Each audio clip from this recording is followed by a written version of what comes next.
Cunan est un jeune aristocrate issu d'une famille influente du royaume, et on pourrait penser que sa vie est formidable, mais regardez sa famille assise autour de lui. Eh bien, c'est quelque chose qu'il ne peut pas faire, car il est aveugle. Il possède ce qu'on appelle la cicatrice du héros, ce qui fait qu'il est complètement aveugle depuis sa naissance, ce qui le rend très déprimé. Sa servante personnelle, Ako, doit le guider partout où il va, mais pour donner une occupation à Cunan, elle l'encourage à apprendre la magie. Après tout, il possède un emblème de magie de l'eau, ce serait donc dommage qu'il n'apprenne pas à s'en servir. Il est présenté à son professeur de magie, Jenny, qui se réjouit de pouvoir enfin rencontrer Cunan en personne. Elle se présente, puis ils commencent leur première leçon de magie de la journée, un sortilège de base pour créer une boule d'eau. Après avoir enseigné l'incantation à Cunan, celui-ci s'essaie au sort et parvient à créer une petite boule d'eau. Jenny est impressionnée par la performance de Cunan et lui dit qu'elle voit qu'il a de grandes aptitudes, mais Cunan ne voit rien, alors il lui demande de lui expliquer ce qui vient de se passer. Jenny lui explique qu'il a réussi à créer une boule d'eau de la taille d'un globe oculaire, mais c'était un très mauvais choix de mots. Elle craint de l'avoir offensé, mais Cunan vient de réaliser que la magie peut prendre la forme d'un globe oculaire et que s'il en apprend suffisamment, il pourra peut-être se créer de nouveaux yeux. Avec l'espoir retrouvé de pouvoir un jour recouvrer la vue, Cunan devient intrigué par le monde qui l'entoure et commence à essayer d'apprendre autant qu'il le peut. L'ancêtre de Cunan, le héros de cette nation, Istor, a vaincu le seigneur démon, mais il a perdu un bras et une jambe au cours de la bataille, et depuis lors, ses descendants naissent souvent avec un membre en moins, que ce soit un bras, une jambe ou la vue. C'est fou, car imaginez être blessé si gravement que vos descendants finissent par souffrir de vos blessures avec vous. Cunan a peut-être perdu à la loterie génétique, mais il ne va pas laisser cela le freiner plus longtemps. Il jure qu'il va trouver un moyen de se créer de nouveaux yeux grâce à la magie, mais pratiquer la magie est en réalité très difficile. Il est à bout de force après avoir lancé quelques sorts basiques, et s'il veut se créer de nouveaux yeux, il ne peut pas rester comme ça, il doit donc trouver un moyen de renforcer son corps. Normalement, courir serait un bon moyen d'augmenter son endurance, mais Cunan n'est pas vraiment équipé pour cela. Ako lui suggère donc de s'entraîner au maniement de l'épée à la place, et elle a même l'instructeur idéal en tête. Cunan passe les heures suivantes à s'entraîner avec Maître Oro pour améliorer son endurance, puis Jenny arrive pour poursuivre ses cours de magie avec lui. Elle voit que Cunan a travaillé dur avec l'épée et lui demande s'il veut faire une pause, car il doit être fatigué après tout cet entraînement, mais il lui répond qu'il veut continuer. Dans ce cas, Jenny suggère de commencer par revoir le sort d'eau qu'elle lui a enseigné la dernière fois, mais alors qu'elle s'attendait à ce que Cunan ait progressé de la même manière que la dernière fois, à sa grande surprise, il crée immédiatement cette boule d'eau parfaite d'un seul coup, et elle sait qu'elle ne lui a pas enseigné cela. Pendant ce temps, au palais royal, la princesse Myrika vient d'être informée qu'une calèche a été préparée pour qu'elle aille rendre visite à Cunan, mais elle n'a pas vraiment envie d'y aller. Cunan et Myrika ont été fiancés dès sa naissance, car il est né avec une cicatrice de héros. Il s'agit donc d'un mariage politique important, mais elle pense que Cunan ne l'aime pas du tout. Elle lui rend visite de temps en temps afin qu'ils puissent apprendre à se connaître, mais il est toujours très sombre en sa présence, et malgré tous ses efforts pour lui remonter le moral, il répond toujours que rien n'a d'importance car il est aveugle et incapable de faire quoi que ce soit par lui-même. Malgré tout, la servante de Myrika lui dit qu'elle doit quand même aller le voir, alors elle finit par accepter et se rend chez Cunan. Cependant, cette fois-ci, lorsqu'elle le rencontre, il semble beaucoup plus heureux que la dernière fois qu'elle l'a vu. Elle lui demande si quelque chose lui est arrivé récemment, et Cunan lui explique qu'il est récemment tombé amoureux de la magie et que cela lui a redonné espoir. Il s'excuse d'être toujours si sombre en présence de Myrika et lui demande si elle aimerait écouter certaines de ses histoires, car il a appris beaucoup de choses amusantes récemment. À la fin de la journée, Myrika quitte la maison de Cunan. Cette fois-ci, elle s'est vraiment beaucoup amusée à jouer avec lui, et elle a hâte de revenir lui rendre visite. Plus tard dans la nuit, de retour à l'appartement de Jenny, celle-ci panique car elle ne sait pas quoi enseigner à Cunan pour sa prochaine leçon. Elle a accepté ce travail pensant qu'il serait facile de gagner de l'argent en enseignant la magie élémentaire à un enfant de 7 ans pendant quelques années, mais après seulement quelques leçons, Cunan maîtrise déjà tout. Elle se demande si elle devrait commencer à lui enseigner la magie intermédiaire, mais elle ne peut pas prendre ce risque car, même si la magie est pratique, elle n'est pas forcément sans danger, et elle pourrait avoir des ennuis pour lui avoir enseigné des sorts dangereux si tôt. Cependant, elle n'est pas prête à abandonner car elle a des factures à payer, et elle va trouver une leçon parfaitement sûre pour Cunan afin de pouvoir continuer à toucher son salaire. Le lendemain, lorsque Cunan et Jenny se rencontrent, elle lui dit que la leçon d'aujourd'hui sera un peu différente. Il maîtrise déjà la boule d'eau, mais il s'agit d'un sort composé, elle veut donc qu'il essaie d'apprendre à en ajuster les différents aspects. Cunan suppose qu'elle parle de la façon dont il crée l'eau, la fait flotter dans les airs et maintient sa forme de boule en suspension, et elle lui dit qu'il a raison, mais qu'il y a beaucoup plus que cela. Des éléments tels que la température, le goût et la couleur peuvent également être ajustés, et pour le démontrer, Elle crée 2 boules d'eau devant lui. Quand il les touche, il remarque que l'une est froide tandis que l'autre est chaude, et il semble comprendre le concept que Jenny essaie de lui expliquer, alors il décide d'essayer.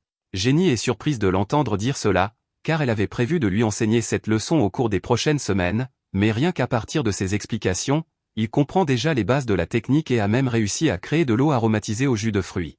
Certes, c'est encore très difficile pour lui, il va donc devoir beaucoup s'entraîner. Le lendemain, Ako s'apprête à lui préparer une boisson, elle demande donc à Cunan de lui faire de l'eau chaude, ce qu'il fait, mais alors qu'il lui apporte l'eau, Cunan aperçoit le bol de pommes en dessous, et là, attendez une minute, Cunan vient de voir ses pommes. Il panique et renverse l'eau, car c'est la première fois qu'il voit quelque chose, mais quand Ako lui demande si cela signifie que ses yeux fonctionnent, il explique que ce n'est pas le cas. C'est plutôt comme s'il avait pu utiliser sa magie pour identifier l'objet, ce qui est une avancée stupéfiante, car cela le rapproche un peu plus de son objectif, créer des yeux avec la magie. Pour l'instant, tout ce qu'il peut faire, c'est différencier les pommes rouges des pommes vertes, mais il n'a toujours aucune idée de ce à quoi ressemblent la plupart des couleurs, il va donc devoir s'entraîner beaucoup pour s'y habituer. Peu de temps après, Ako va annoncer la bonne nouvelle au père de Cunan, qui est stupéfait d'apprendre que Cunan peut désormais voir. Ako explique qu'il ne peut voir qu'à une courte distance de son corps grâce à sa magie, mais qu'il peut facilement identifier les couleurs, ce qui équivaut à une vision normale. Il est également capable de lire des livres en suivant les couleurs des images.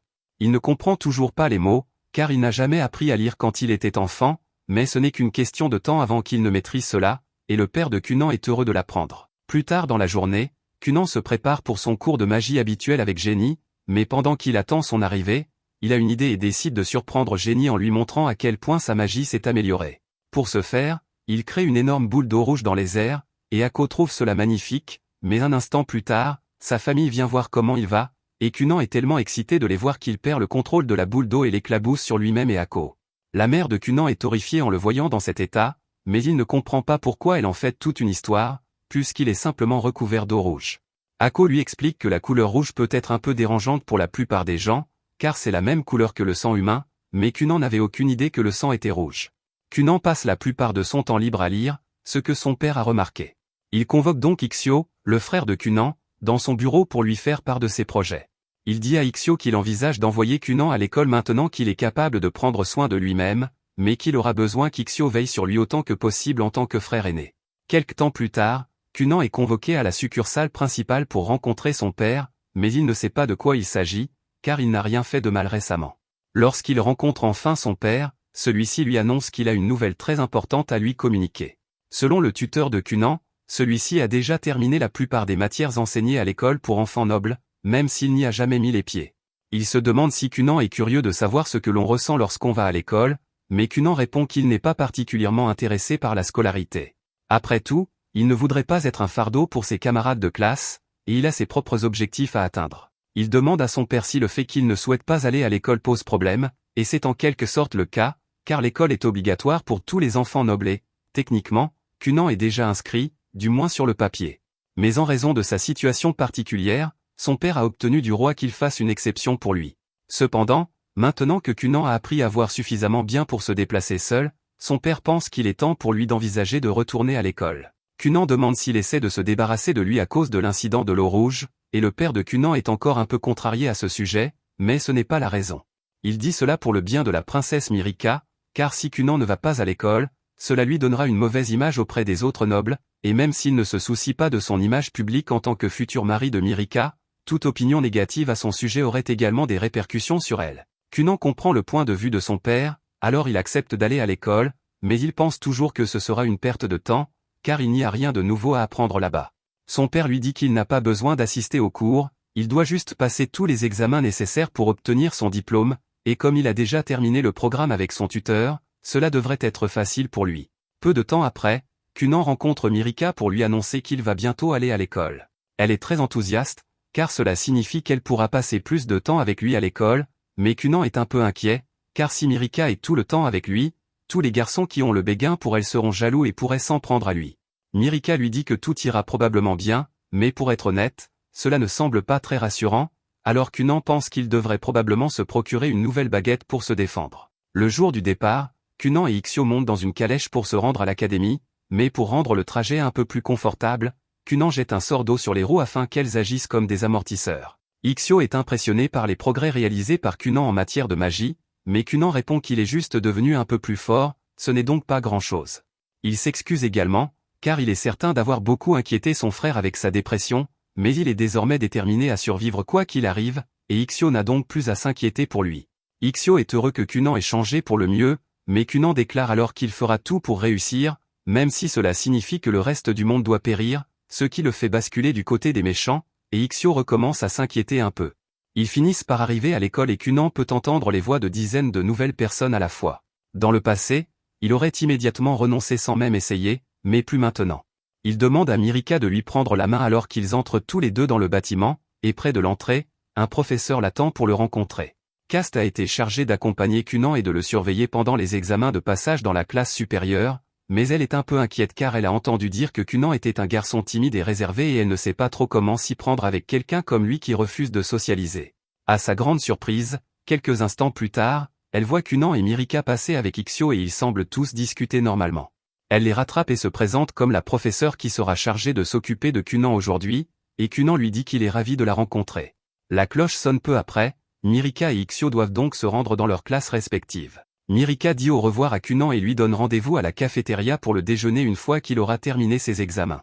Pendant ce temps, depuis le deuxième étage, le frère aîné de Mirika l'observe et voit à quel point elle est heureuse avec Kunan.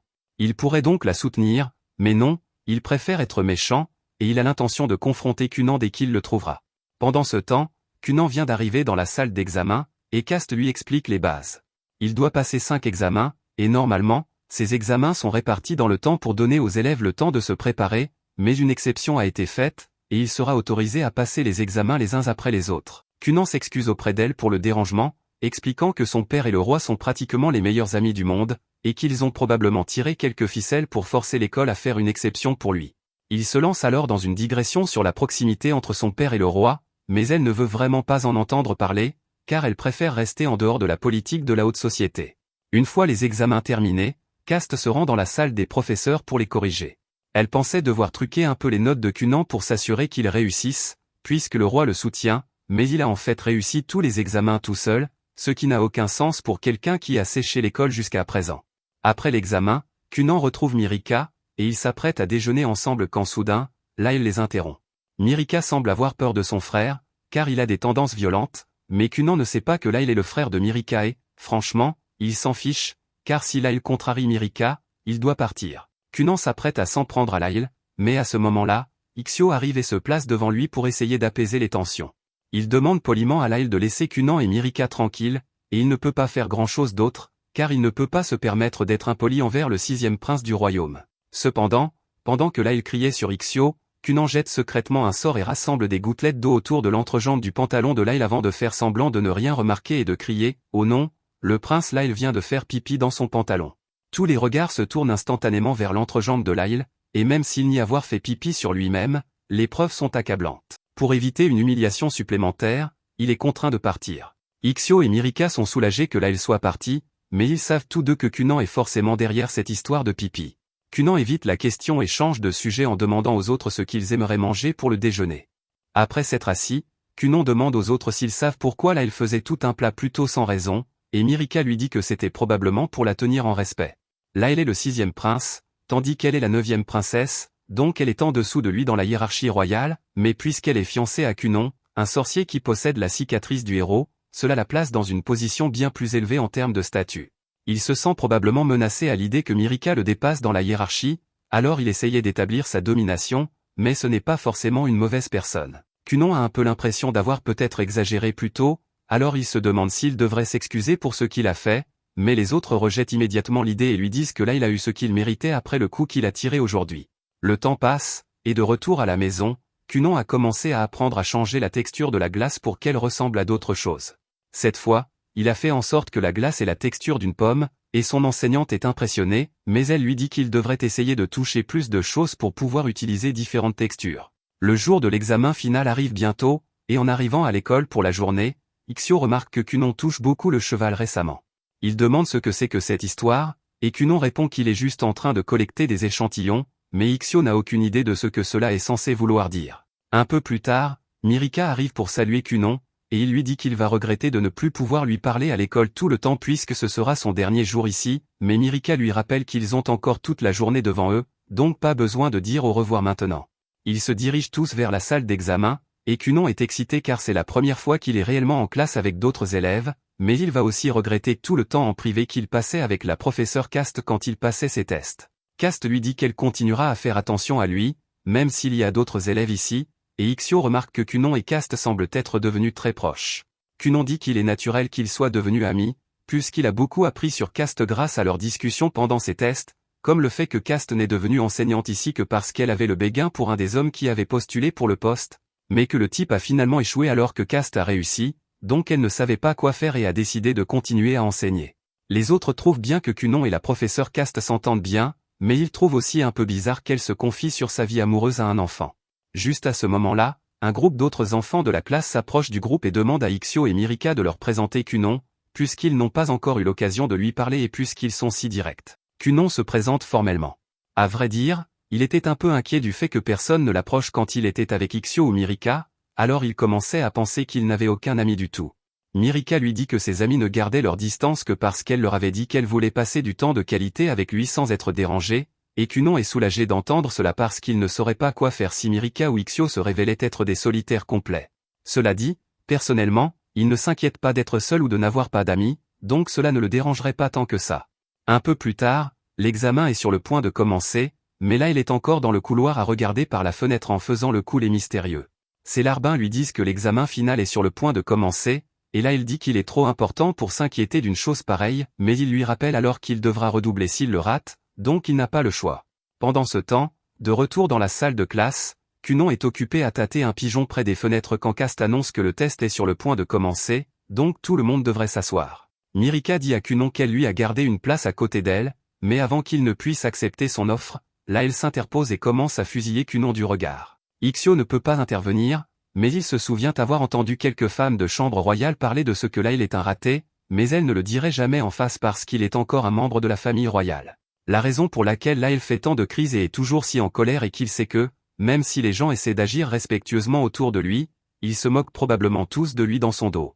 Cependant, alors qu'il est en plein dans ses pensées, Kunon attrape soudainement sa main et se présente formellement. Là il panique et dit qu'il n'a pas donné la permission à Kunon de le toucher, mais Kunon lui rappelle qu'ils vont bientôt être beaux-frères, donc ils devraient apprendre à se connaître. Il commence à tâter la main de Lyle, et d'après la texture de sa peau, Kunon peut dire que Lyle doit avoir un beau visage. C'était une chose gentille à dire, mais là il reçoit rarement des compliments sincères comme celui-ci, donc il ne sait pas comment réagir et se tourne vers Mirika pour lui demander s'il y a quelque chose qui ne va pas avec Kunon. Mirika trouve toute l'histoire drôle, et tout le monde dans la classe aussi, donc il commence à rire, et au début, là il pense qu'ils se moquent tous de lui, mais Mirika explique qu'il rit parce que c'est la première fois que quelqu'un le voit être si décontenancé. Là il nie être décontenancé et dit à Kunon de lâcher sa main maintenant, mais Kunon la tient encore quelques secondes de plus et dit à Lyle que sa voix aussi semble forte. Lyle n'aimait pas Kunon au début et avait prévu d'être méchant avec lui pour affirmer sa domination, mais maintenant il ne sait pas trop comment réagir. Kat attire ensuite l'attention de tout le monde et leur dit à tous de s'asseoir parce qu'elle est sur le point de commencer le test. À la fin de la journée, le test est terminé et Cast a fini de noter les copies de tout le monde, donc elle dit qu'elle va annoncer les résultats maintenant. Elle commence à écrire au tableau, et tout le monde regarde avec impatience pour voir ses résultats, mais il s'avère qu'ils ont tous réussi, donc ils peuvent tous obtenir leur diplôme. Ensuite, Kunon et Ixio remontent dans le carrosse pour rentrer à la maison, et tout le monde lui fait au revoir de la main alors qu'il part. Kunon leur dit qu'il s'est beaucoup amusé aujourd'hui, et il dit à Cast que si elle cherche toujours un petit ami, alors elle devrait considérer Ixio puisqu'il est toujours célibataire, mais Ixio dit qu'il n'a jamais accepté cela, et Cast commence à regretter un peu d'avoir parlé à Kunon de sa vie amoureuse. De plus, là il a beaucoup appris de son interaction avec Kunon, et il va faire un effort pour être plus gentil à partir de maintenant. Quelques jours plus tard, maintenant que Kunon a obtenu son diplôme, il se concentre sur l'apprentissage de nouveaux sorts, et Jenny est en train de le tester sur tout ce qu'il a appris. Elle lui demande de faire une boule d'eau tournante, de la diviser en 10, puis de colorer et texturer chacune individuellement, tout ce que Kunon est capable de réaliser sans grande difficulté. Jenny lui dit qu'il s'en est bien sorti, mais Kunon dit qu'il n'a pas encore fini parce qu'il a en fait compris comment pousser la personnalisation encore plus loin. Il procède alors à transformer une des boules d'eau en colombe et la fait voler dans les airs. Jenny ne peut pas croire ce qu'elle vient de voir et tombe à genoux, parce que même les maîtres mages de l'eau ne seraient pas capables de réaliser quelque chose comme ça si facilement. Plus tard, en prenant le thé avec Kunon, Jenny dit qu'elle a quelque chose d'important à lui dire. Cunon comprend, donc il demande à Echo de leur laisser un peu d'intimité, et une fois seule, Jenny lui dit qu'il ne reste plus rien à lui enseigner. En fait, elle n'a pas eu grand-chose à enseigner ces derniers mois, puisqu'elle est juste censée l'instruire dans l'utilisation de la magie élémentaire, mais à ce stade, Cunon est un meilleur mage qu'elle, donc il n'y a pas de raison pour qu'elle continue à être son enseignante. Cunon se lève et lui dit qu'elle est en fait une excellente enseignante, parce qu'il a vraiment apprécié tous les petits tours désespérés qu'elle transformait en leçons pour lui. Elle n'est peut-être pas au niveau des mages plus avancés, mais sa perspicacité lui a donné un nouvel espoir dans la vie, et il la valorise vraiment. Jenny apprécie qu'il dise cela, car elle a dû travailler très dur et se creuser la tête pour trouver ses leçons, et cela devient trop difficile à gérer pour elle. Cunon lui demande si elle dit cela parce qu'elle pense que le salaire ne vaut pas tous les ennuis, parce que si c'est le cas, il peut demander à son père de lui augmenter son salaire, mais Jenny lui dit que c'est en fait le contraire. Elle se sent coupable de recevoir un salaire aussi élevé alors qu'elle fait si peu. Cunon lui dit que les leçons qu'elle invente valent chaque centime, mais Jenny dit qu'elle a déjà atteint sa limite. Son cerveau est complètement sec en termes d'idées maintenant, donc elle lui dit qu'il mérite d'avoir un meilleur sorcier comme enseignant à la place d'elle. Cunon supplie Jenny de rester parce qu'il veut continuer à la voir comme enseignante de magie, mais il n'y a vraiment plus grand-chose qu'elle puisse faire pour lui à ce stade. Après avoir dit au revoir, Jenny quitte le manoir, et en s'éloignant, elle pense que Cunon est sans aucun doute un génie, et ce n'est qu'une question de temps avant qu'il ne devienne l'un des plus grands mages du continent, donc elle va faire de son mieux pour le suivre en entraînant sa propre magie. Le lendemain matin, Cunon est informé par Echo que son tuteur académique habituel, Mademoiselle Flora, vient également de démissionner. Il est choqué d'entendre cela, mais c'est logique puisqu'il a déjà terminé le programme et obtenu son diplôme de l'Académie Noble, donc il n'a plus besoin de tuteur. Cunon aurait quand même aimé pouvoir lui dire au revoir avant son départ, donc il décide de lui écrire une lettre de remerciement plus tard, et Echo pense que c'est génial, mais tant que Cunon y est, elle demande s'il pourrait demander à Flora si elle connaît des hommes célibataires de 20 ans qui seraient intéressés par l'épouser. Cunon est blessé qu'Echo veuille se marier et le laisser derrière, et elle n'essaie pas de le faire se sentir mal, mais elle doit aussi penser à son avenir. De plus, elle est sûre que Cunon se débrouillera tout seul, mais il dit qu'il ne se débrouille pas du tout. Jenny est déjà parti, il vient d'apprendre que Flora a démissionné, et maintenant Echo veut partir aussi. À ce rythme, il ne lui restera bientôt plus personne. Ce soir-là pendant le dîner, Cunon raconte à son père que Jenny a arrêté et comment elle a dit qu'il devrait trouver un maître sorcier pour devenir son enseignant s'il veut continuer à apprendre. Ixio y réfléchit une seconde et se souvient d'une rumeur à propos d'un extraordinaire sorcier royal. Leur mère reconnaît la description et demande à Ixio s'il parle de Zéon Lifinrol, parce qu'il est célèbre dans toute la capitale pour son immense pouvoir et sa beauté. Il serait un candidat parfait pour le nouvel enseignant de magie de Cunon, mais leur père dit qu'il y a un problème majeur avec ce plan, ils ne peuvent pas embaucher Zeyo. En tant que sorcier royal, les seules personnes autorisées à lui donner des ordres sont le roi et les autres membres de la cour royale. En plus de cela, Zeyo quitte rarement le château royal, et même le rencontrer est très réglementé, donc les chances de l'embaucher comme instructeur de magie sont minces, mais il dit qu'il demandera au moins au roi pour voir s'il peut faire quelque chose.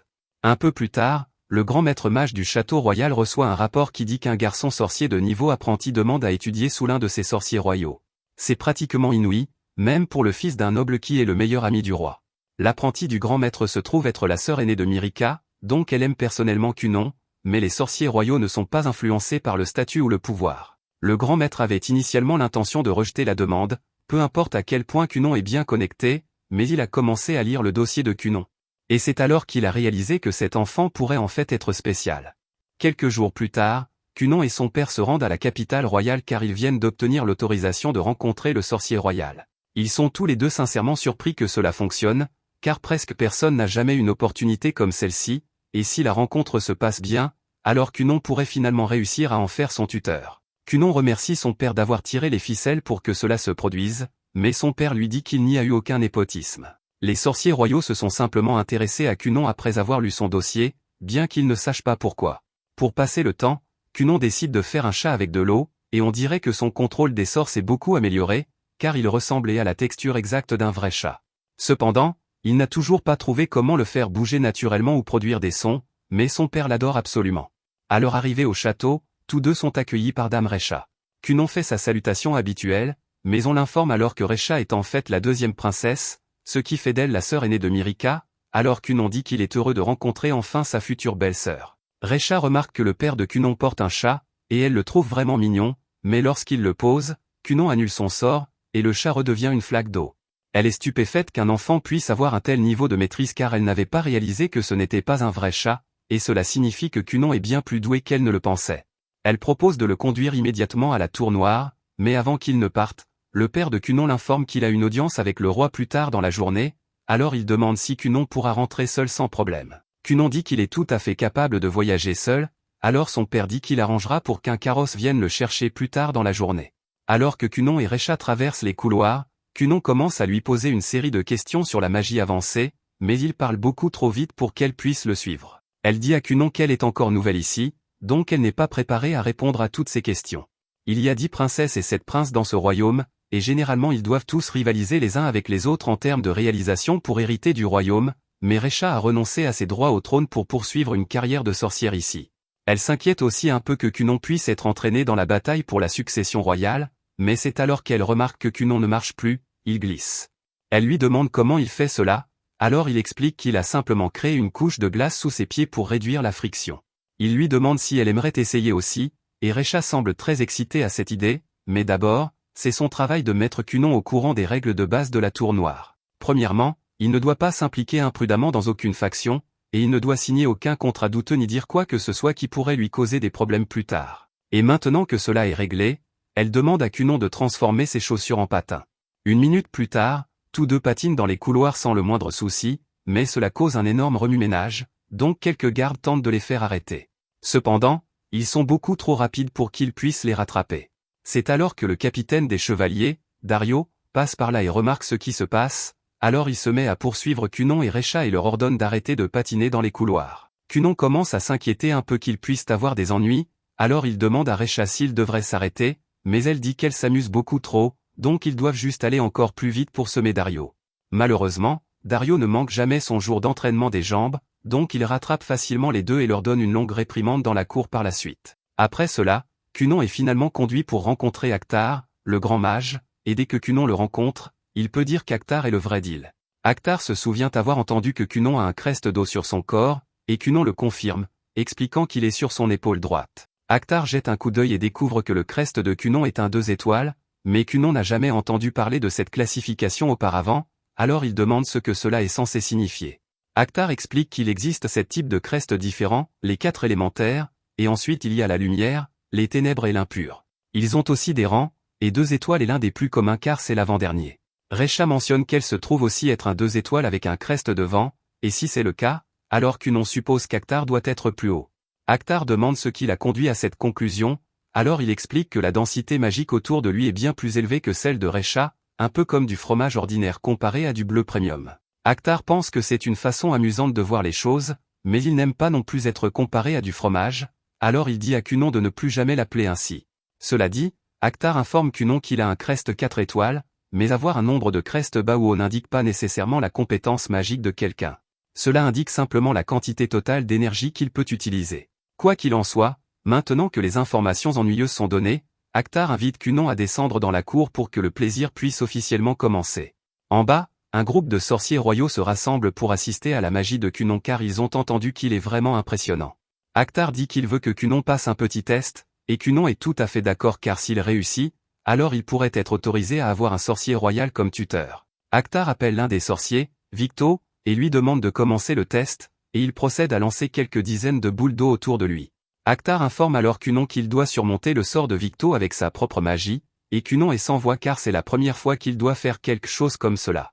Il se souvient que Génie a expliqué que le sort de boule d'eau permet de créer de l'eau ou de contrôler de l'eau qui existe déjà, mais il n'a même jamais envisagé l'idée de prendre le contrôle de l'eau créée par un autre mage. Il décide de tenter sa chance et commence efficacement à lutter avec Victo pour le contrôle de l'eau, mais c'est beaucoup plus difficile qu'il ne l'avait anticipé. À la fin du test, Cunon n'a réussi à réclamer que 2 des boules d'eau, et au début, il est déçu de lui-même car il pense avoir mal fait, mais au contraire, on l'informe qu'il a très bien réussi. En vérité, Victor ne s'attendait pas à ce qu'il puisse prendre aucune de ces boules, encore moins 2, donc il a dépassé toutes leurs attentes. Cependant, Actar aimerait quand même voir plus de la magie de Cunon, alors il lui demande s'il serait disposé à faire quelques tests supplémentaires. Quelques minutes plus tard, Cunon crée un énorme ballon d'eau au milieu de la pelouse, et Actar s'amuse follement à rebondir de haut en bas dessus. Cunon se demande si c'est vraiment correct que le grand maître s'amuse ainsi pendant les heures de travail. Actar demande à Cunon comment il a réussi à créer cette chose, alors il explique que c'est juste une boule d'eau ordinaire qu'il a modifiée pour lui donner des propriétés extrêmement élastiques. En fait, Il pourrait probablement la rendre assez solide pour propulser Akhtar jusqu'au 2e étage du château, mais Akhtar lui dit qu'il en a assez rebondi pour aujourd'hui. Un moment plus tard, Recha s'approche de Cunon et lui demande s'il peut faire d'autres choses avec de l'eau, comme des humains, par exemple. Cunon dit qu'il peut, et pour le démontrer, il crée une poupée d'Iko, mais il n'a toujours pas trouvé comment la faire bouger naturellement. Il a déjà tenté de la faire voler, mais cela faisait vraiment peur, donc il ne le fait pas souvent. Quoi qu'il en soit, Recha et les autres lui demandent de le faire quand même, alors Cunon fait voler la poupée d'Iko dans les airs, mais alors qu'elle passe devant l'une des fenêtres, quelques femmes du château la prennent pour un fantôme, alors elles paniquent toutes et les chevaliers finissent par être appelés. Ils descendent dans la cour et se mettent à crier après tous les sorciers pour avoir causé tant de troubles. Tout le monde commence à essayer de rejeter la faute sur Victor pour une raison quelconque, et Cunon se sent triste car il ne pensait pas se faire réprimander 2 fois lors de son premier jour ici. Akhtar lui dit qu'il est inutile de bouder à propos de ce qui s'est déjà passé, mais pour être sûr, il suggère que la prochaine fois qu'ils se rencontreront, ils devraient discuter de magie pendant le déjeuner à la place. Cunon demande si cela signifie qu'il a réussi le test d'Akhtar, mais considérant à quel point il s'amusait tout à l'heure, il pensait que la réponse serait évidente. Akhtar dit qu'il s'occupera personnellement de désigner un sorcier royal pour être son professeur, et Cunon est fou de joie en entendant cela. Cependant, il veut encore clarifier quelque chose car il ne voudrait pas que cela soit perçu comme un soutien à une faction royale particulière, mais Recha lui dit qu'il n'a pas à s'inquiéter car les sorciers royaux ne sont pas du tout impliqués en politique. Cunon est heureux de l'entendre, mais avant de partir, il y a une dernière question qu'Akhtar aimerait lui poser. Il veut savoir quel est le but de Cunon avec la magie, alors il explique qu'il étudie pour pouvoir un jour créer de nouveaux yeux pour lui-même avec sa magie. Tout le monde pense que c'est une noble aspiration, et Cunon est heureux qu'ils soutiennent tous son rêve. Mais alors qu'il se prépare à partir pour la journée, il découvre son père qui l'attend, et il n'a pas l'air content. Il a apparemment entendu comment Cunon s'est fait réprimander pour avoir causé des troubles ici 2 fois rien qu'aujourd'hui, et il veut une explication dès que possible. Recha essaie d'expliquer que ce n'est pas de sa faute car c'est elle qui lui a demandé de faire les choses pour lesquelles il a eu des ennuis, mais son père dit que cela n'a pas d'importance car un sorcier est toujours responsable des conséquences de sa magie. Après tout, celui qui possède le pouvoir de tuer potentiellement des milliers de personnes ne devrait pas pouvoir utiliser l'excuse de « je ne faisais que suivre les ordres », donc si suivre des ordres résulte en blesser autrui, alors on devrait toujours refuser de le faire, quoi qu'il arrive. Cunon réalise que son père a raison, alors il s'excuse et promet de ne pas refaire la même erreur. Son père commence alors à rentrer à la maison, mais Cunon prévoyait de dîner avec Mirica ce soir, alors il va rester un peu plus longtemps. Mais en parlant de son dîner, Recha lui rappelle qu'il devrait probablement commencer à se diriger vers l'autre aile du château car il est censé rencontrer Mirica dans quelques minutes. Cunon ne savait pas qu'il était déjà si tard, mais il ne veut pas courir tout le chemin car il finirait tout en sueur. Dans ce cas, Recha suggère qu'il pourrait utiliser un peu de magie pour régler le problème, mais Cunon n'est pas sûr de ce qu'elle veut dire. Elle lui rappelle qu'elle est une mage du vent, donc elle peut utiliser sa magie pour les y faire voler. Elle a juste besoin d'une plateforme pour qu'il puisse monter dessus. Cunon crée un autre ballon d'eau, et après que tous deux y soient montés, Cunon le fait flotter dans les airs, et une fois qu'ils sont assez hauts, Recha utilise sa magie du vent pour les propulser vers l'avant. C'est à la fois une expérience terrifiante et exaltante, mais malheureusement, Recha n'avait pas beaucoup réfléchi à la façon dont ils allaient atterrir, alors ils finissent par s'écraser au sol. Heureusement, la boule d'eau amortit leur chute, mais ils atterrissent juste devant Dario, et il n'a pas l'air content car c'est la 3e fois qu'il les attrape à causer des troubles. Donc pendant que Mirica se prépare encore, Cunon et Recha se font encore réprimander. Mirica est finalement informée que Cunon est arrivé, alors elle court immédiatement à la porte d'entrée pour le rencontrer afin qu'ils puissent commencer leur rendez-vous. Un peu plus tard, ils arrivent au restaurant comme prévu, et une fois assis, Mirica demande à Cunon de lui raconter sa journée à la Tour Noire. Cunon l'informe qu'il y a passé un moment merveilleux. Il a pu rencontrer la sœur de Mirica et un tas d'autres mages là-bas. Il a apparemment aussi réussi le test, donc il va finalement avoir un instructeur, mais il ne sait pas encore qui ce sera. La servante en charge d'eux remarque que Cunon semble parler énormément tandis que Mirica se contente d'écouter, mais elle semble heureuse, donc ce n'est pas un problème. La raison pour laquelle il parle autant est qu'il n'a pas souvent l'occasion de voir Mirica maintenant qu'ils ont obtenu leur diplôme, alors il veut tout dire d'un coup pendant qu'il en a la chance, et il lui promet qu'une fois marié, il fera en sorte qu'ils passent autant de temps ensemble qu'elle le désire. Cette phrase a fait battre le cœur de Mirica à tel point que même après la fin du rendez-vous, elle a passé les heures suivantes à gigoter dans son lit tellement elle était heureuse. Plus tard, on voit Cunon de retour à la maison, occupé à écrire un rapport dans sa chambre, mais c'est à ce moment qu'Echo l'appelle et lui demande un peu d'aide avec sa magie. Cunon sort pour voir ce qu'elle veut, alors elle lui demande de créer des bulles de savon pour qu'elle puisse mieux laver les vêtements. Cunon accepte d'aider, mais il est un peu agacé car il doit retourner écrire son rapport après cela. Cependant, Echo lui dit que ce n'est pas bon pour lui de rester enfermé dans sa chambre toute la journée car s'il ne prend pas assez de soleil, il ne grandira jamais. Kunon demande si les filles préfèrent vraiment les garçons plus grands, et elle dit que la plupart le font, mais qu'elle l'aimera toujours qu'il soit grand ou qu'il reste un petit munchkin. Après qu'Echo ait fini la lessive, elle et Kunon s'allongent sur l'herbe un moment, et il lui demande si des lettres sont arrivées pour lui aujourd'hui, mais pour autant qu'elle sache, il n'y a eu aucune lettre à son nom récemment. Elle demande s'il attend quelque chose de spécifique, alors il lui dit qu'il attendait juste la confirmation de la tour concernant l'identité de son instructeur, mais il semble qu'il n'ait pas encore décidé. Techniquement, ils ont déjà décidé, mais la plupart des autres mages ont trop peur pour aller appeler le type en question. Un des mages finit par se rendre dans la chambre de Zéon pour lui dire que le grand mage a une tâche pour lui, mais il est accueilli par une montagne de papier en désordre, et quand Zéon se lève enfin, il menace le gars pour avoir perturbé son précieux temps de sommeil. Zéon demande ce qu'il fait là, alors le gars l'informe que le grand maître souhaite lui parler, et cela capte son attention. Quelques jours plus tard, Kunon reçoit une lettre l'informant qu'un professeur lui a finalement été assigné, et Echo est vraiment heureuse pour lui, mais quand elle entend que le professeur de Kunon sera Zéon, le mage légendaire connu dans tout le royaume, elle a du mal à le croire. Toutes les femmes du royaume vendraient pratiquement leur âme pour avoir une chance de le rencontrer, et puisqu'il sera le professeur de Kunon, cela signifie qu'elle aura des tonnes d'occasions de lui parler. Plus tard, on voit Reisha et Mirika ensemble dans le château royal, et elles sont en route pour rencontrer Zéon car selon les règles, un sorcier royal doit encore recevoir un ordre direct d'un membre de la famille royale pour pouvoir sortir, alors elle prévoit d'ordonner à Zéon de garder Mirika. Cela lui donne aussi une bonne excuse pour rendre visite à Kunon, mais Reisha est encore un peu amère que Zéon ait été choisi car elle voulait être le professeur de Kunon à sa place. En chemin, Mirika tombe sur deux autres de ses sœurs aînées, Evril et Lidelia, et si Mirika peut avoir une bonne relation avec Reisha, ce n'est pas le cas avec ces deux-là.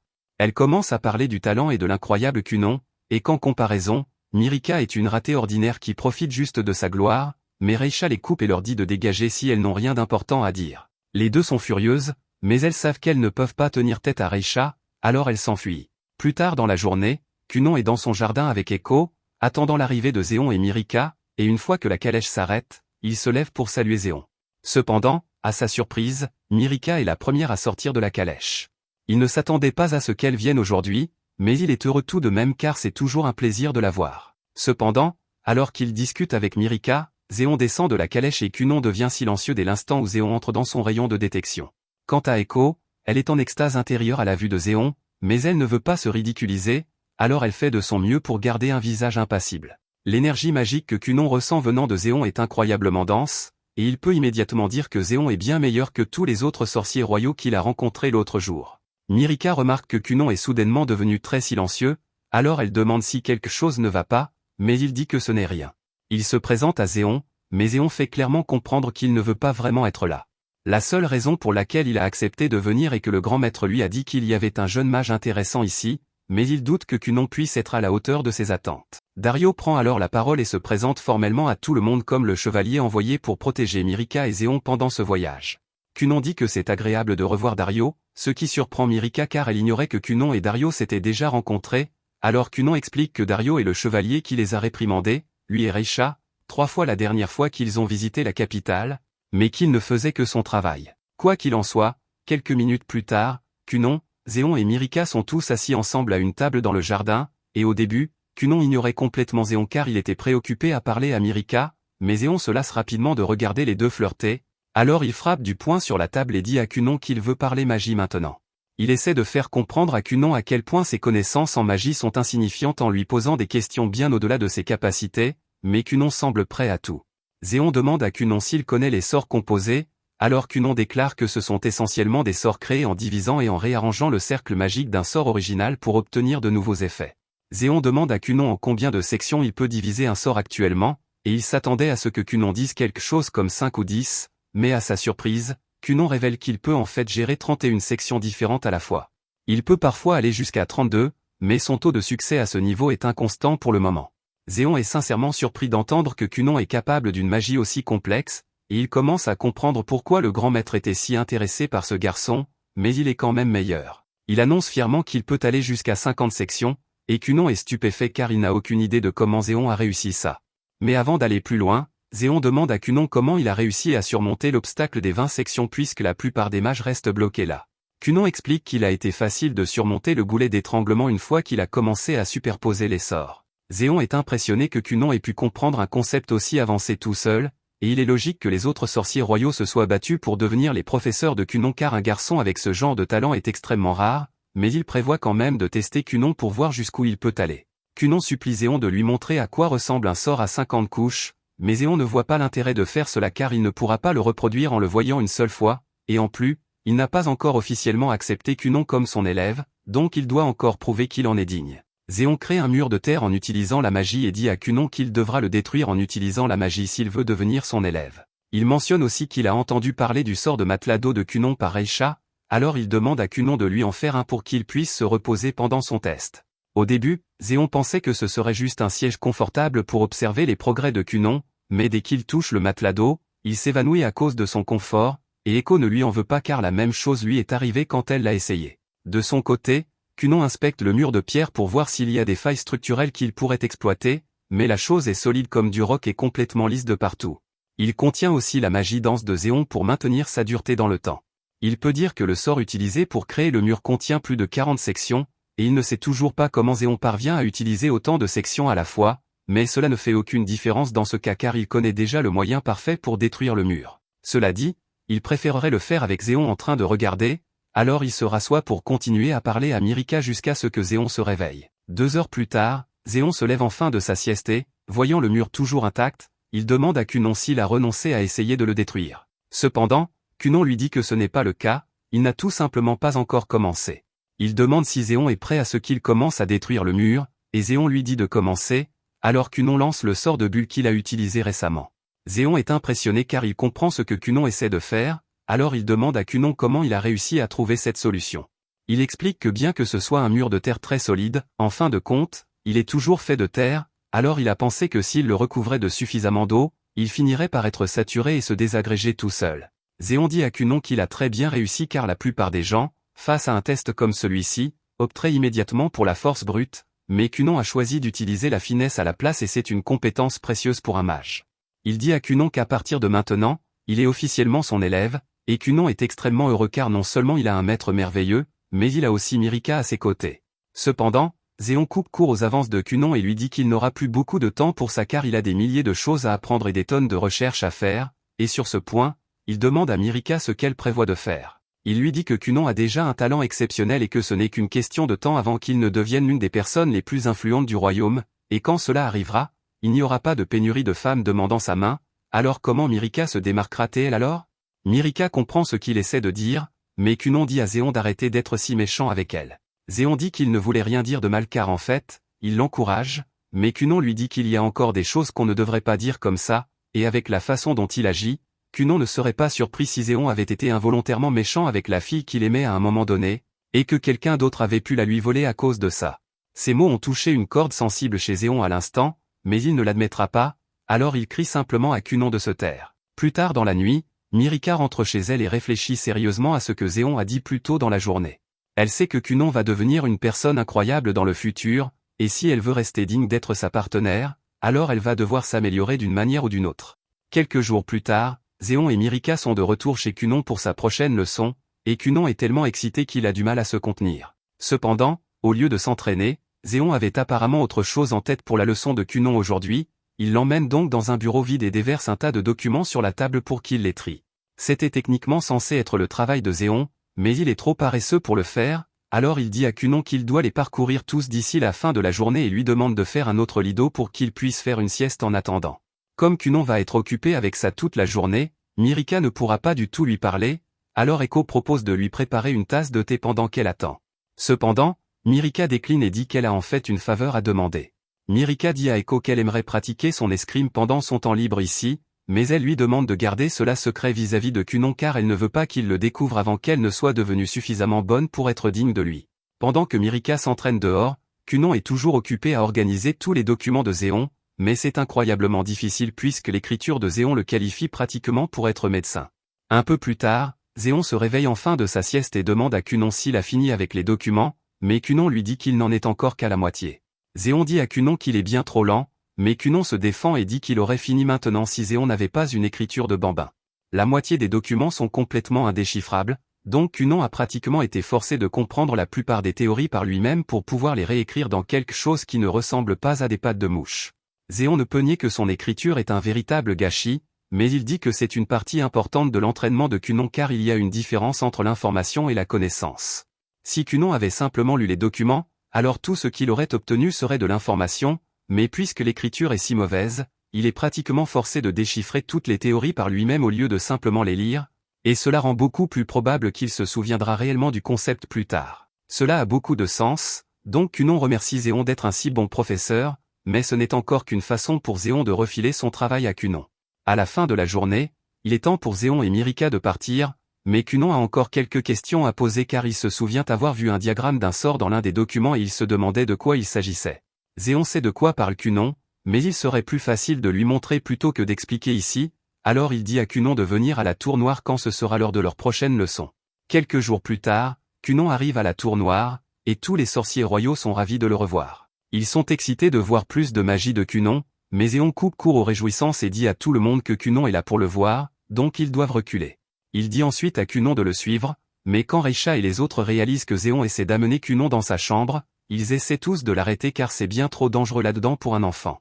Cependant, Zéon a déjà pensé au parfait contre-pied à cette situation, alors il dit à Cunon de créer quelques lits d'eau et les autres s'endorment immédiatement dessus parce qu'ils ne peuvent pas résister. Les deux commencent à se diriger vers la chambre de Zéon et, en chemin, Zéon commence à parler à Cunon des outils magiques. Il y a des objets fabriqués pour fonctionner avec de la magie, comme cette lampe là-bas, et beaucoup d'ingénieurs magiques se consacrent à la création d'outils magiques pour résoudre les problèmes quotidiens. Un peu plus tard, Cunon et Zéon arrivent à son bureau, et l'endroit est rempli de tant de documents de recherche avec des théories magiques que Cunon n'a même jamais entendues auparavant. Zéon lui dit qu'il est libre d'en lire autant qu'il le souhaite, mais la vraie raison pour laquelle il a amené Cunon ici était de lui montrer ceci. C'est un outil magique sur lequel Zéon travaille récemment, et il est destiné à lui permettre de prendre des repas chauds dans sa chambre sans avoir à aller à la cafétéria. Jusqu'à présent, il n'a eu aucun problème à fabriquer les parties solides de l'appareil, mais les sections molles ont été assez difficiles à perfectionner, et c'est là que Cunon intervient. Zéon dit à Cunon qu'il va aider au développement de cet outil magique dans le cadre de son entraînement, et Cunon semble heureux d'aider. Mais juste à ce moment, le grand maître entre, et il a vraiment envie de parler à Cunon, alors il lui demande de le rejoindre à la cafétéria pour le déjeuner aujourd'hui. Zéon et Cunon n'ont pas vraiment le temps de perdre du temps à bavarder pendant le déjeuner, alors Zéon dit à Cunon de faire un autre lit d'eau, et comme les autres, le grand mage s'endort en quelques secondes. Maintenant qu'il a été pris en charge, Cunon et Zéon reviennent à parler de l'appareil magique, et Zéon dit qu'il s'occupera du cadre externe de l'appareil avec de la magie de la Terre, mais les petits mécanismes internes seront du ressort de Cunon. Un peu plus tard, après que tout le monde se soit réveillé de sa sieste, ils se rendent tous à la cafétéria pour déjeuner, et ils sont tous encore très excités de parler à Cunon. Il ne cesse de lui dire qu'il a le droit de changer de professeur s'il le souhaite, mais Cunon dit qu'il est heureux de travailler sous les ordres de Zéon, et l'entendre dire ça rend tous les autres sorciers jaloux. Cunon ne cesse de faire l'éloge de Zéon pour être un si bon professeur, et c'est agréable d'être apprécié, mais Zéon lui dit d'arrêter parce qu'à ce rythme, il va se faire agresser par les autres sur un parking. Cunon change de sujet et demande à Reisha où est Mirika car il aimerait prendre le thé avec elle avant de partir pour la journée. Reisha l'informe qu'elle est actuellement à la cérémonie d'ouverture de l'école supérieure pour nobles aujourd'hui, donc elle ne pourra pas le voir. Cunon savait que Mirika poursuivait des études supérieures, mais il ne savait pas que cela avait déjà commencé. Le grand maître demande à Cunon ce qu'il compte faire maintenant, et il n'aime pas vraiment l'idée d'être coincé dans une salle de classe toute la journée, mais si c'est nécessaire pour qu'il obtienne son diplôme, alors il va simplement passer l'examen de fin d'études comme la dernière fois. Le grand maître lui demande s'il est sûr de ne pas vouloir aller à l'école car, avec son talent, l'académie de magie lui conviendrait parfaitement. Cunon n'avait jamais entendu parler de l'école de magie avant cela, alors le grand maître a expliqué qu'il s'agit de l'institution que tous les sorciers royaux, et même les sorciers du monde entier, fréquentent pour apprendre tout ce qu'il y a à savoir sur la magie. Il faut avoir au moins 12 ans pour y assister, donc Cunon ne pourrait pas y aller avant encore 2 ans, mais même Zéon pense que ce serait une bonne idée, alors il dit à Cunon d'y réfléchir. 2 ans passent et l'entraînement de Cunon a progressé assez régulièrement. Il peut même lancer des sorts à 55 sections qui sont à la hauteur des sorts de Zéon maintenant, donc on peut dire qu'il est devenu un mage décemment puissant. Après l'entraînement d'aujourd'hui, tout le monde entre à l'intérieur pour profiter d'une tarte brûlante grâce à l'outil magique de boîte à déjeuner maintenant terminé. Il fonctionne comme prévu, et il est déjà très populaire dans tout le royaume, mais Cunon est un peu énervé que Zéon ait pris toutes les royalties pour l'invention, même s'il a fait la moitié du travail. Au total, Cunon et Zéon ont collaboré sur 8 outils magiques et 5 articles de théorie magique jusqu'à présent, et Cunon est toujours impatient d'en travailler davantage, mais tout d'un coup, Zéon dit qu'il s'occupera du reste du travail par lui-même. Cunon lui rappelle qu'ils doivent encore travailler sur ce dispositif magique de piégeage d'insectes parce qu'il n'est pas terminé, mais Zéon lui dit encore une fois qu'il peut s'en charger tout seul, et Cunon commence à avoir l'impression que Zéon essaie de se débarrasser de lui. Zéon rappelle à Cunon que son anniversaire approche et que cela signifie qu'il va avoir 12 ans, ce qui veut dire qu'il peut officiellement rejoindre l'école de magie, donc il devrait se concentrer sur cela à la place. Cunon dit à Zéon qu'il ne veut pas y aller parce qu'après tout, il peut continuer à apprendre de Zéon, mais Zéon lui dit qu'il ne peut pas faire ça. Cunon est un mage de l'eau tandis que Zéon est un mage de la terre, donc il y a beaucoup de choses qu'il ne pourra jamais enseigner à Cunon, peu importe son habileté. Cependant, si Cunon allait à l'école de magie, il y a une chance qu'il rencontre un mage de l'eau exceptionnel. Car si Zéon est peut-être le meilleur mage du royaume d'Elia, il y a encore beaucoup de mages en dehors du royaume qui pourraient être meilleurs que lui. Cunon sait que Zéon a raison, mais il hésite encore à quitter son maître et sa maison pour fréquenter l'école de magie. Cependant, Myrika lui attrape soudain la main et lui dit qu'elle pense qu'il devrait y aller. Elle veut qu'il devienne le meilleur possible, et elle l'assure que d'ici son retour, elle sera devenue une femme digne de se tenir à ses côtés. Cunon est touché par la sincérité de Myrika, alors il accepte d'aller à l'école de magie et demande où elle est située, mais il découvre alors qu'elle est vraiment loin et maintenant il ne veut plus y aller. Il est finalement persuadé d'accepter à nouveau, mais comme l'école est si loin, il ne pourra pas rentrer chez lui pendant un certain temps, alors il demande ce qu'il va devoir faire pour se préparer à l'école de magie. Zéon lui dit qu'il doit se souvenir de ne pas perdre de vue ce qui est important pour lui, et entendre ces mots rappelle à Cunon toute la raison pour laquelle il a commencé son voyage magique en premier lieu, créer une paire d'yeux pour lui-même. Il avait oublié parce que sa magie lui permettait de faire la plupart des choses sans difficulté, mais elle n'était jamais censée être un substitut à la vraie chose, donc il ne pouvait pas croire qu'il s'était laissé devenir si complaisant. Au cours des 2 dernières années, Zéon a appris à Cunon à lancer des magies avec jusqu'à 55 couches, des cercles magiques tridimensionnels, du code magique imaginaire et de nombreuses autres techniques, mais même Zéon n'a jamais entendu parler de magie utilisée pour créer des yeux auparavant, donc c'est entièrement à Cunon de comprendre comment le faire par lui-même. Mais Zéon est sûr qu'il trouvera un moyen d'y arriver. Après tout, c'est son étudiant bien-aimé. Pendant ce temps, de retour chez Cunon, il a décidé de consacrer tout son temps à la recherche sur la façon de créer des globes oculaires magiques, et la première chose qu'il essaie est de faire une boule d'eau extrêmement réfléchissante. Cela fonctionne bien comme un miroir, mais les images dessus ne sont pas transmises à Cunon, donc c'est pratiquement inutile à moins qu'il ne trouve un moyen de transmettre l'image à son cerveau. Tout au long de la journée, il essaie de nombreuses variations de son idée de miroir, mais aucune ne fonctionne, et à la tombée de la nuit, il se sent complètement épuisé. Il n'a plus d'idée, donc pour se clarifier l'esprit, il va dans la chambre d'Ixio et lui demande s'il veut aller au sauna ensemble. Ixio est très excité car ce n'est pas tous les jours qu'il peut profiter d'un des célèbres traitements de sauna de Cunon, alors il demande s'ils devraient aller réveiller leurs parents.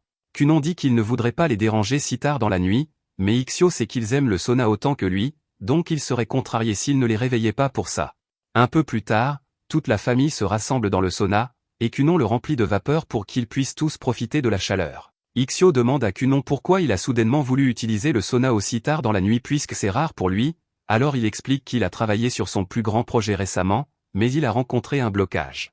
Les autres réalisent immédiatement qu'il parle de ses yeux magiques, mais ils ne peuvent pas faire grand-chose pour aider sa recherche, donc Ixio lui dit simplement que s'il a besoin d'une pause, il peut toujours venir les voir. Le lendemain, Cunon prend son petit déjeuner dans sa chambre, et il se met à penser à la gentillesse de tous les membres de sa famille envers lui, et il se dit que la première chose qu'il veut faire quand il créera ses nouveaux yeux est de regarder longuement tous les visages des gens qui lui sont chers. Un peu plus tard, Cunon fait enfin des progrès significatifs avec ses yeux. En utilisant un miroir d'eau comme base et en appliquant un motif de sable logique réel, il peut maintenant suivre les vues en mouvement et les transmettre directement à l'esprit de Cunon. Avec cela, il obtient enfin son premier goût de la vision véritable, et il est submergé par la beauté de tout ce qu'il voit. Mais alors qu'il contemple les merveilleux paysages, il remarque soudain un crabe géant derrière lui, et il a le sentiment que ce n'est pas censé être là. Il décide de l'ignorer pour l'instant, puisque c'est un moment spécial et qu'il avait déjà codé que la première chose qu'il ferait après avoir acquis la vue serait de se regarder longuement et attentivement, alors il crée un miroir et commence à se contempler. Malheureusement, il se rend compte que son visage est plutôt banal, donc la révélation n'a pas été aussi percutante qu'il l'espérait. Quoi qu'il en soit, maintenant que c'est fait, Cunon se tourne vers le crabe géant et lui demande ce qu'il fait ici parce que ce n'est vraiment pas normal. Le crabe reste silencieux, et pendant un instant, Cunon envisage la possibilité qu'il s'agisse de la vraie forme d'Echo. Mais cette hypothèse est prouvée fausse lorsque celle-ci fait irruption dans la pièce un moment plus tard. Son entrée soudaine effraie tellement Cunon qu'il finit par trébucher contre le crabe, mais ce faisant, il réalise que le crabe n'est pas vraiment là. Il peut toujours le voir, mais sa main le traverse lorsqu'il essaie de le toucher, et c'est très déroutant pour lui. Echo est également un peu confuse quant à la raison pour laquelle Kunon agite son bras en l'air, mais ensuite elle remarque le truc de l'œil magique flottant à côté de lui et elle comprend qu'il a dû atteindre son objectif. Elle est incroyablement heureuse et lui fait un gros câlin, mais elle heurte accidentellement l'œil magique et toutes ses rotations rendent Kunon vraiment étourdi. Echo s'excuse d'avoir heurté son œil, mais comme c'est une occasion spéciale, elle lui demande s'il aimerait qu'elle prépare un festin spécial pour célébrer. Kunon aime l'idée, mais il y a encore le petit problème du crabe géant debout au milieu de la pièce, et Echo ne semble avoir aucune idée de sa présence. Et pour rendre les choses encore plus confuses, pour une raison quelconque, Kunon voit une corne noire sur la tête d'Echo, mais elle n'a jamais mentionné avoir une corne auparavant, et elle ne semble pas savoir qu'elle est là. Kunon ne sait vraiment pas quoi penser de cette situation, alors il décide de simplement laisser tomber pour l'instant et de s'en occuper plus tard. Pendant ce temps, il sort pour avoir un premier vrai aperçu du monde extérieur, et on pourrait penser qu'il serait ébloui par le beau paysage des champs, mais avec sa vision magique, ce qu'il voit est une étendue de terre morne avec un soleil noir et une atmosphère lugubre. Ce n'est pas du tout ce à quoi il s'attendait, mais il n'a jamais vu le ciel auparavant, donc il ne peut pas dire si c'est normal ou non. Echo le rejoint bientôt dehors puisqu'ils sont sur le point de se rendre au bâtiment principal pour informer les autres de sa vue, mais Kunon est encore assez inquiet parce que le crabe le suit maintenant et Echo ne peut toujours pas le voir. Quand ils arrivent finalement à la maison principale, Ixio et la mère de Kunon sont ravis d'apprendre qu'il peut maintenant voir, et Kunon est heureux de les voir aussi, mais pour une raison quelconque, Ixio a des ailes et sa mère a une hétérochromie. Ils ont tous les deux l'air vraiment cool aux yeux de Kunon, mais tout comme avec la corne d'Echo, il est le seul à pouvoir le voir, et il ne sait toujours pas pourquoi. Quelques instants plus tard, le père de Kunon arrive en courant dans les escaliers parce qu'il vient d'être informé de la vue de Kunon, et Kunon s'attendait à ce qu'il ait une caractéristique invisible similaire à ce que les autres ont, mais à sa surprise, son père ressemble à une calamité ambulante comparable à Antipyrale. Aucun d'entre eux ne semble avoir la moindre idée de leurs caractéristiques invisibles, donc il n'y aurait probablement aucun intérêt à leur en parler, alors Kunon décide d'attendre et de demander conseil à Zéon quand il en aura l'occasion.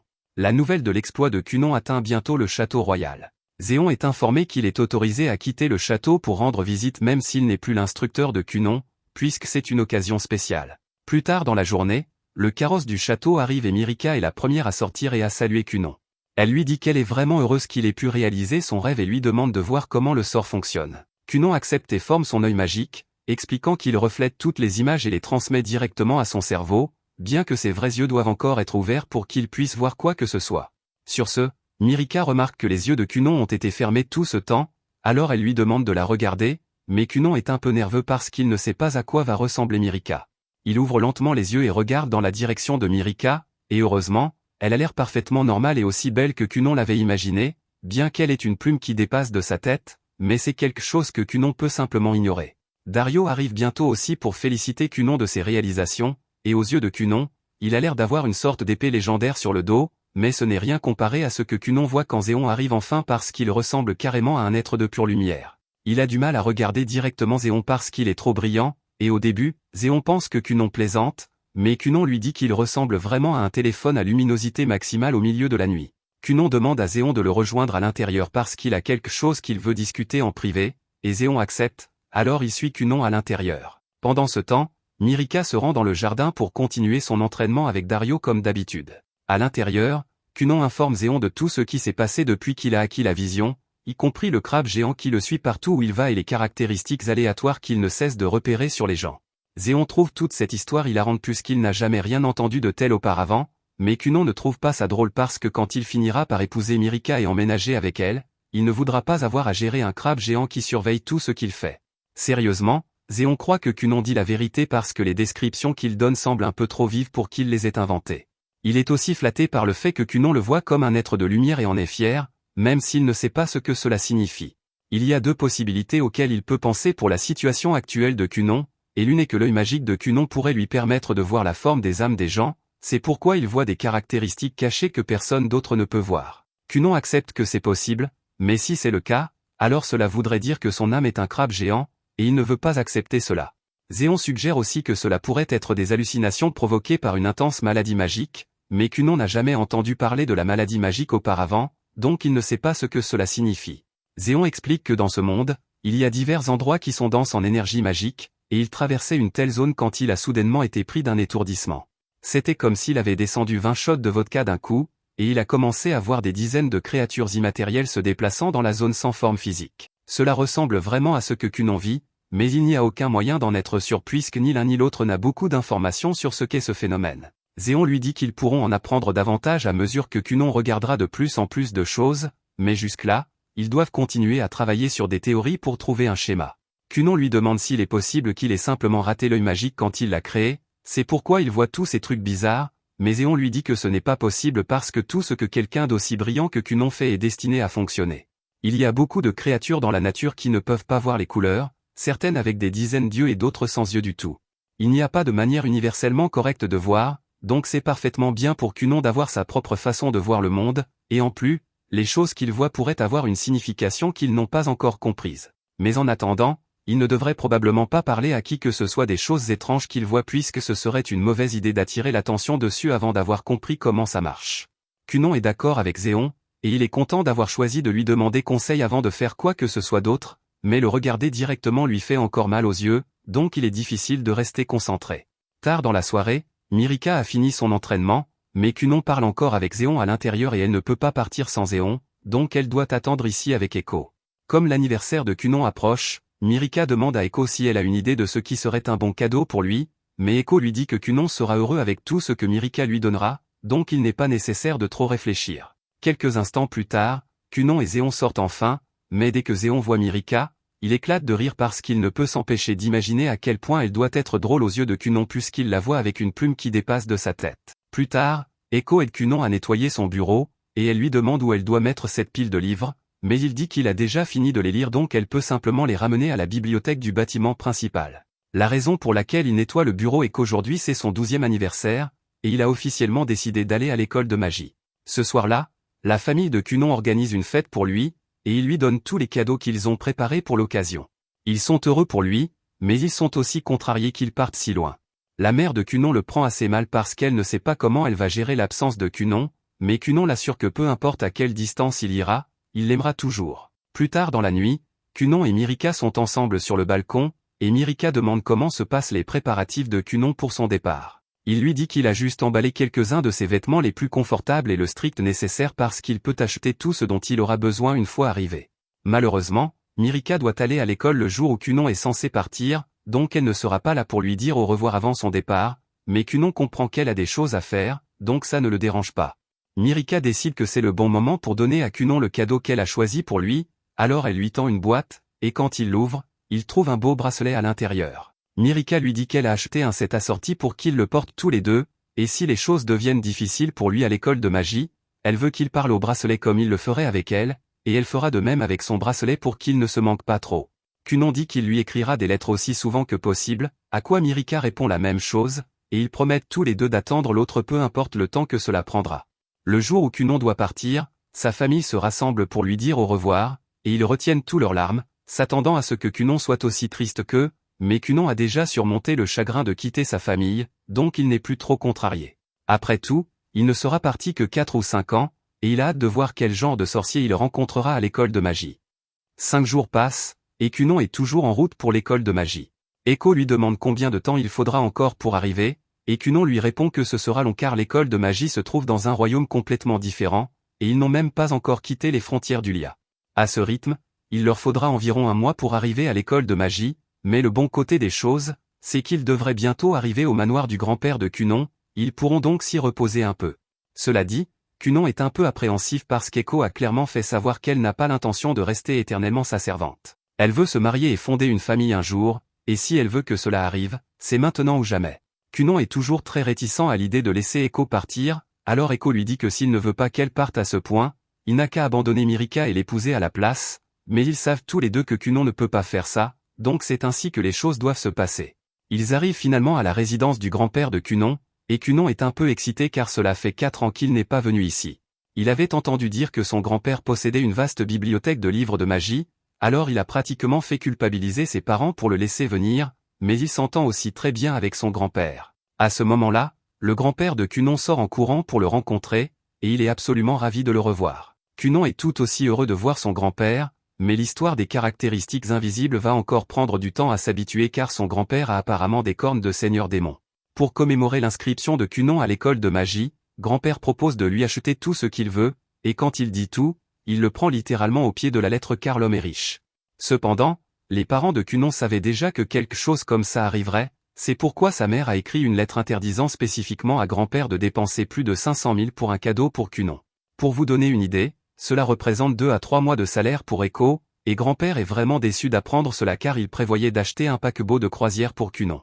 Quelques instants plus tard, Cunon prend la parole et demande à son grand-père de faire venir sa nouvelle servante, car la raison pour laquelle il est venu ici était en partie pour pouvoir libérer Echo de ses fonctions de servante. Une minute plus tard environ, on présente Rinko à Cunon.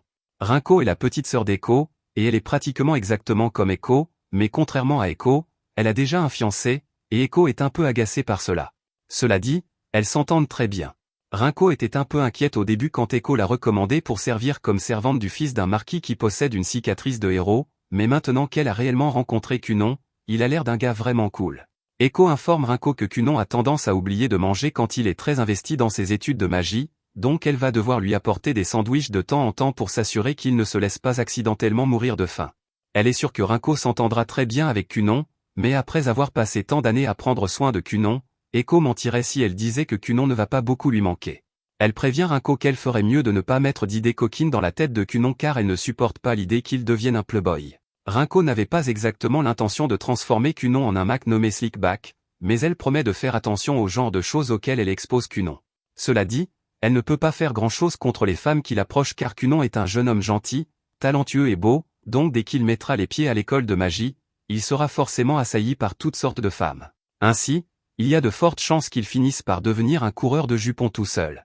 Echo refuse absolument de croire cela et crie à Rinko de ne pas dire de telles choses sur Cunon car il ne ferait jamais ça. Elles finissent par se disputer un moment avant de se souvenir qu'elles étaient censées préparer des sandwichs pour Cunon, alors elles terminent et servent Cunon, qui est complètement inconscient de la conversation qu'elle venait d'avoir à son sujet. Le lendemain matin, il est temps pour Cunon de partir, alors Echo frappe à sa porte pour l'appeler. Elle ne l'accompagnera pas pour le reste de son voyage, donc c'est peut-être la dernière fois que Cunon voit Echo pendant un moment, et il veut qu'elle sache qu'elle va lui manquer, surtout qu'il se dirige vers un endroit inconnu, mais il se débrouillera tout seul.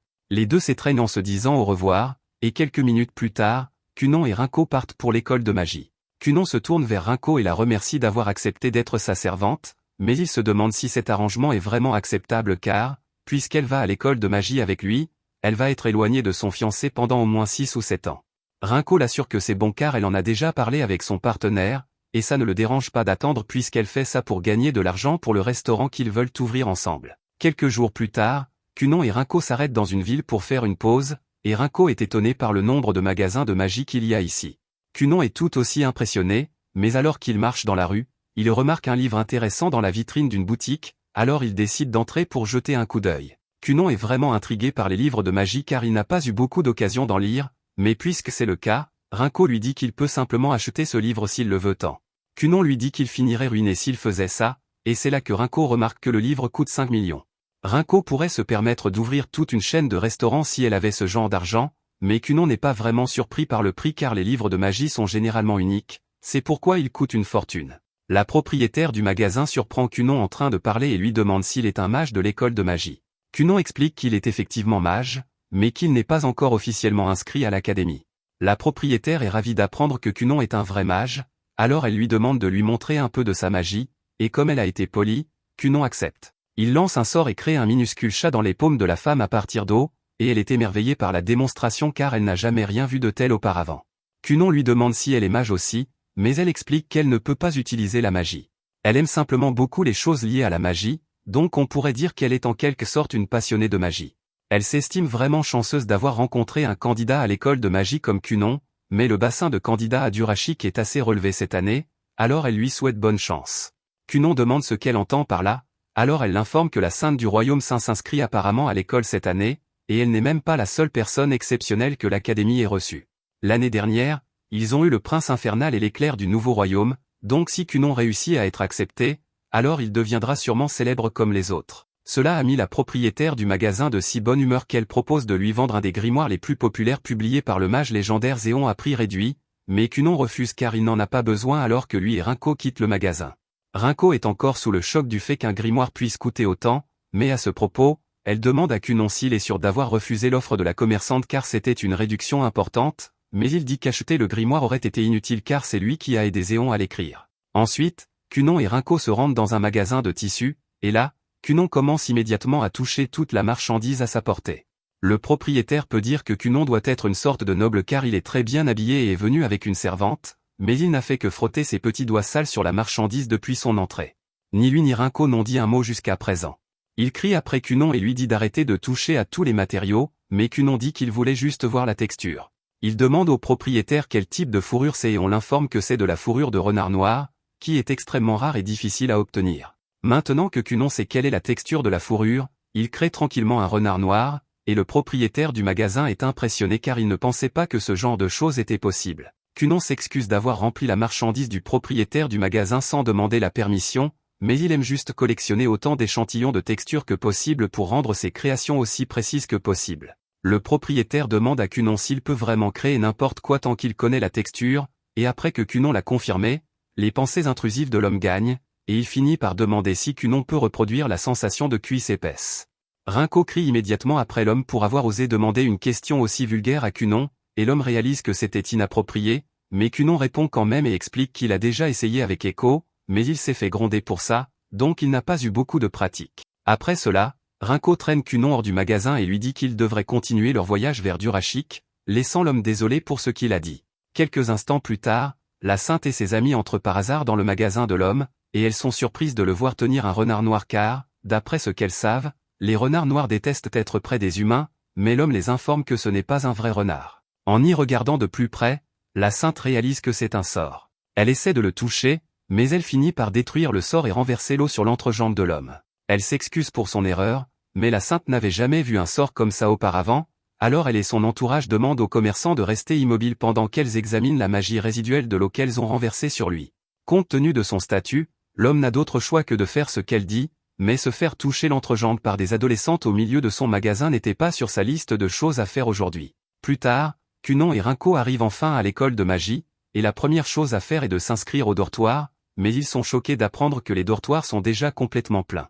La réceptionniste, Lubel, l'informe que les étudiants étaient censés faire une demande de place en dortoir bien à l'avance, mais Éon n'a jamais mentionné quoi que ce soit de tel, donc Cunon n'en savait rien.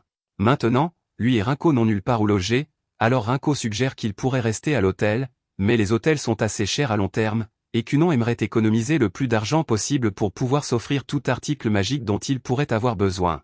Donc louer une maison est la meilleure option pour le moment.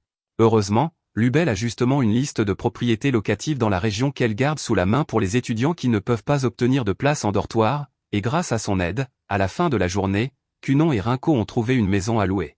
Pendant ce temps, à l'école de magie, le personnel présente une liste des candidats de cette année à quelqu'un dans une pièce noire comme du charbon, et il semble particulièrement intéressé par Cunon pour une raison quelconque. Le lendemain, il est temps pour Cunon de passer son examen d'entrée, mais on informe à Rinko que seuls les étudiants sont autorisés à entrer, donc elle va devoir l'attendre dehors. Rinko essaie de soudoyer Lubel avec un peu d'argent pour qu'elle ferme les yeux, mais ça ne marche pas, donc elle finit par devoir attendre pendant que Cunon entre pour passer son test. Pendant qu'il attend avec les autres candidats, ils ont tous l'air vraiment perplexes par le fait qu'il porte un masque pour les yeux.